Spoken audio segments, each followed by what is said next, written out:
اللہ اللہ اللہ اللہ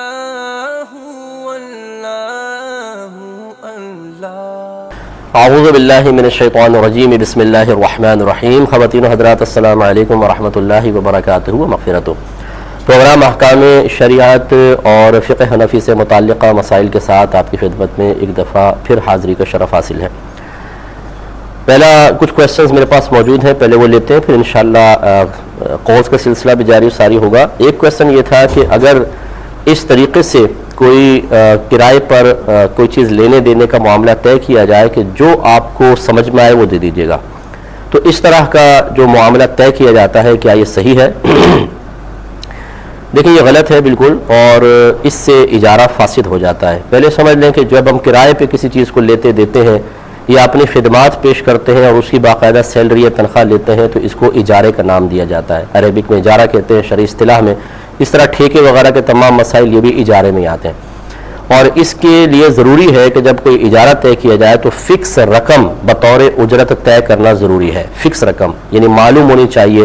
مثال کے طور پر جیسے رکشے میں بیٹھتے ہیں، ہم ٹیکسی میں بیٹھتے ہیں، عموماً یہ لوگ کہتے ہیں کہ جی جو مناسب سمجھے آپ دے دیجیے گا، یہ غلط ہے۔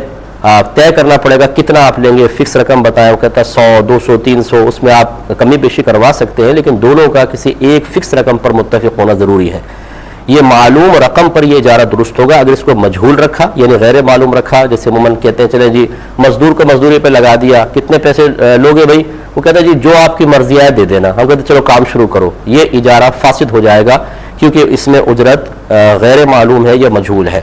اور اس کی بنیادی وجہ یہ ہے کہ جب آپ اجرت کو مجہول رکھتے ہیں تو یہ چیز جھگڑے کی طرف، تنازع کی طرف لے کے جاتی ہے، تو جو چیز پھر مفضی المنازعات ہو یعنی جھگڑے کی طرف لے جانے والی ہو، شریعت اس کو شدید ناپسند کرتی ہے۔ لہذا اس طرح کے اجارے کرنے پر اچھی طرح یاد رکھیں، جو کرنے والا وہ بھی گناہگار، جو اس پر رضامندی کا اظہار کرے وہ بھی گناہگار ہوتا ہے۔ فکس رقم طے کیا کریں۔ ایک بھائی نے پوچھا ہے کہ بیماری میں مزار پر جا کر ایصال ثواب کرنے سے کیا ہمیں شفا حاصل ہو جائے گی؟ دیکھیں، یہ کس نے کہا کہ شفا مزار سے ملتی ہے؟ شفا دینے والی ذات اللہ تبارک و تعالیٰ کی ہے، وہی مشکل کشا ہے، وہی ہماری مشکلات حل کرنے والا ہے۔ بیماریوں، مشکلات، پریشانیوں کو دور کرنے والی ذات فقط ہمارے اللہ تبارک و تعالیٰ کی ہے۔ لیکن اللہ تعالیٰ کی طرف متوجہ ہونے کے لیے خود اللہ تعالیٰ نے اپنے حبیب کریم صلی اللہ علیہ وسلم کے ذریعے ہمیں بہت سارے وسائل اور ذرائع کی طرف متوجہ کیا ہے۔ جیسے خود قرآن میں اللہ نے فرمایا کہ وَلَوْ أَنَّهُمْ إِذْ ظَلَمُوا أَنفُسَهُمْ جَاءُوكَ فَاسْتَغْفِرُوا اللَّهَ وَاسْتَغْفَرَ لَهُمُ الرَّسُولُ لَوَجَدُوا اللَّهَ تَوَّابًا رَحِيمًا۔ اے حبیب، ان لوگوں سے کہیے کہ اگر یہ اپنی جانوں پر ظلم کر بیٹھیں یعنی گناہ کر بیٹھیں، کیا کریں؟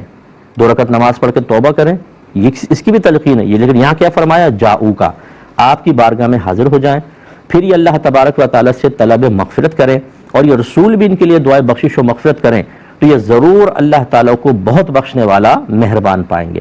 اب دیکھیے، اپنے حبیب کی بارگاہ میں اللہ نے آنے کا حکم کیوں دیا؟ کیونکہ نبی کریم صلی اللہ علیہ وسلم جب استغفار کریں گے تو ہمارے استغفار میں ان کے استغفار میں زمین آسمان کا فرق ہے، اور مقبولیت کے امکانات بہت بڑھ جاتے ہیں۔ ایسے کوئی اس کا انکار نہیں کر سکتا کہ کعبۃ اللہ کے پاس جا کر دعا مانگے اور گھر میں دعا مانگے، فرق ہے کہ نہیں؟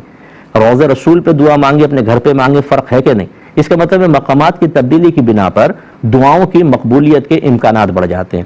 اس کی روشنی میں اب جواب آپ کے لیے یہ ہے کہ یوں نہیں ہوگا کہ کوئی صاحب مزار آپ کو شفا دے دیں گے یا ایصال ثواب کرنا شفا دے گا۔ آپ وہاں جائیں اور یہ سوچ کر کہ یہ اللہ کے نیک بندے ہیں، اللہ کی اپنے نیک بندوں پر دنیا میں جب وہ ہوتے ہیں تب بھی رحمت نازل ہوتی ہیں، پردہ فرما جائیں تب بھی رحمت نازل ہو رہی ہوتی ہیں۔ ان رحمتوں کی چھاؤں میں اپنے اللہ تبارک و تعالیٰ سے میں شفا مانگتا ہوں، اللہ تعالیٰ عطا فرما دے، یہ اس نیت کے ساتھ آپ جا سکتے ہیں۔ بلکہ مخاطب بھی کر سکتے ہیں، اگر آپ چاہیں تو ان بزرگ کو مخاطب کریں۔ ہمارے نبی کریم صلی اللہ علیہ وسلم جب قبرستان جاتے تھے تو السلام علیکم یا اہل القبور فرماتے تھے، مخاطب کرتے تھے، اے قبر والو تم پر سلام۔ اس کا مطلب ہے وہ سنتے ہیں، کہ حدیث میں بھی ہے، سرکار نے فرمایا جب تم سلام کرتے ہو مردہ اس کا جواب دیتا ہے، لیکن تمہیں اس کے جواب کا شعور حاصل نہیں ہے۔ سلام بھی دعا ہے اور جواب بھی اس کی دعا ہے۔ اس کا مطلب ہے جو عام آدمی مردہ قبر میں ہے وہ بھی آپ کی آواز سنتا ہے اور آپ کو دعا دیتا ہے، تو صاحب مزار اگر اللہ کے واقعی نیک بندے ہیں تو آپ ان سے عرض کر سکتے ہیں اس طرح کہ حضور آپ اللہ کی بارگاہ میں میرے لیے دعا کر دیں کہ اللہ مجھے شفا عطا فرمائے۔ شفا صاحب مزار نہیں دے گا، شفا اللہ تبارک و تعالیٰ دے گا۔ یہ ہو سکتا ہے کہ اللہ تعالیٰ ان کی زبان میں وہ تاثیر عطا فرمائے کہ وہ دعا کریں فوراً ہو جائے، یا بعض اوقات ایسا ہوتا ہے کہ کچھ فضیلتیں ایسی اللہ کسی کو دے دیتا ہے کہ وہ باعث شفا بن جاتے ہیں۔ جیسے حضرت عیسیٰ علیہ السلام اپنے زمانے کے لوگوں کو، خود قرآن میں ہے کہ میں مادرزاد اندھوں کو بینائی دے دیتا ہوں، جسم پہ ہاتھ پھیرتے تھے، کوڑ کا مرض، برس کا مرض ختم ہو جاتا تھا. تو یہ اللہ تبارک و تعالیٰ نے آپ کو دیا تھا، یہ معجزہ عطا فرمایا تھا. اسی طریقے سے کرامات بھی ہوتی ہیں. اس کے پیش نظر آپ بہرحال جا کے یہ دعا کریں کہ اللہ تعالیٰ مجھے شفا دے دے ان بزرگ کے وسیلے سے، یا ان سے بھی کہیں کہ دعا کر لیں، اللہ تعالیٰ کرم فرمائے گا. یہ صحیح طریقے ہیں اور یہ صحیح عقیدہ ہے جو میں نے آپ کی خدمت میں ذکر کیا. کالر ہمارے ساتھ پہلے یہ لے لیتے ہیں جو ابھی کے کویسچن چلیں آپ ہی سے شروع کرتے ہیں کہ گورنمنٹ جاب کے لیے عمر کم کروا لینا یا شادی کا پرابلم نہ ہو آگے تو شناختی کارڈ میں عمر کم کروانا، اس کی کیا شرعی حیثیت ہے؟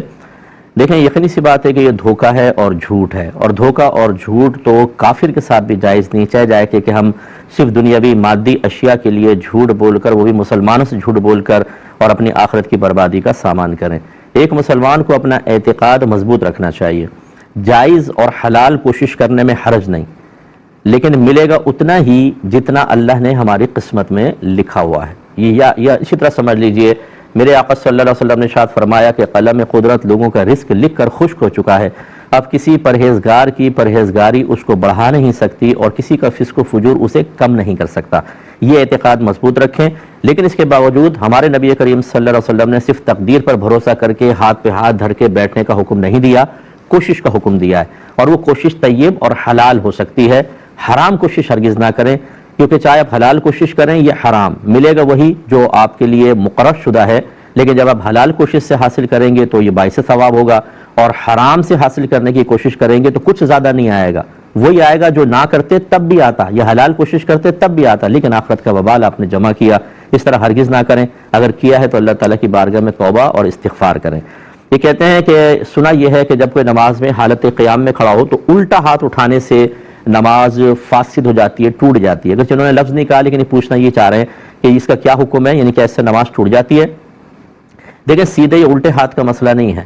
اصل مسئلہ یہ ہے کہ نماز کے دوران ایسا کوئی عمل اختیار کرنا کہ دور سے دیکھنے والا یقین کر لے کہ آپ نماز میں نہیں ہیں. ایسا کوئی عمل کرتے ہیں، اس کو کہتے ہیں عمل کثیر، بڑا عمل، اور یہ عمل نماز کو توڑوا دیتا ہے، فاسد کر دیتا ہے. مثال کے طور پہ آپ نماز پڑھتے پڑھتے کنگھا نکال کے بال بنانا شروع کریں تو دور سے دیکھنے والا تو یہ سمجھے گا نماز میں نہیں. اسی طریقے سے اگر آپ نے موبائل نکال کے میسج چیک کرنا شروع کر دیا حالت نماز میں تو دور سے یہ عمل کثیر کہلائے گا. اسی طریقے سے دیکھ کر قرآن پڑھنا، یہ بھی تعلیم و تعلم کی وجہ سے اس کو عمل کثیر مانا ہے. تو اگر فرض کر لیں کہ آپ ہلکا سے یہ الٹا ہاتھ اٹھا کے کھجاتے ہیں اور نیچے کر لیتے ہیں، حالانکہ الٹا ہاتھ اٹھا ہے، تھوڑا سا چلیں یوں کر لیں کہ آپ نے اٹھا کے یوں کر لیا، لیکن دور سے دیکھنے میں کہاں لگے گا کہ آپ نماز میں نہیں ہیں، بلکہ وہ دیکھنے والے ہی سمجھے گا کھجا رہا ہے، صاف پتہ چلے گا. تو ایسا عمل عمل قلیل کہلاتا ہے. یہ بلا ضرورت نماز میں کریں تو اس سے کراہت ضرور آتی ہے، مکروہ تنزیہی ضرور ہے، لیکن اس سے نماز فاسد نہیں ہوتی. تو یہ غلط قسم کے بعض اوقات ہمارے ہاں مقولے معروف ہو جاتے ہیں اور ہماری اکثر معلومات کا ذریعہ یہی ہوتے ہیں. فلاں نے یہ کہا، فلاں نے یہ کہا، فلاں نے کہا، فلاں پوسٹ آئی تھی، فیس بک پر یہ ہے اور یوٹیوب پر یہ ہے. مستند علماء کرام کی طرف ہم رجوع نہیں کرتے ہیں. میری گزارش یہ ہے کہ اس قسم کی باتوں کو اگر آپ کے کان تک پہنچ بھی جائیں، جب تک آپ اس کی تصدیق نہ کروا لیں آگے عام نہ کیجیے گا، ورنہ بہت بڑا گناہ جاریہ ہو جائے گا. جیسے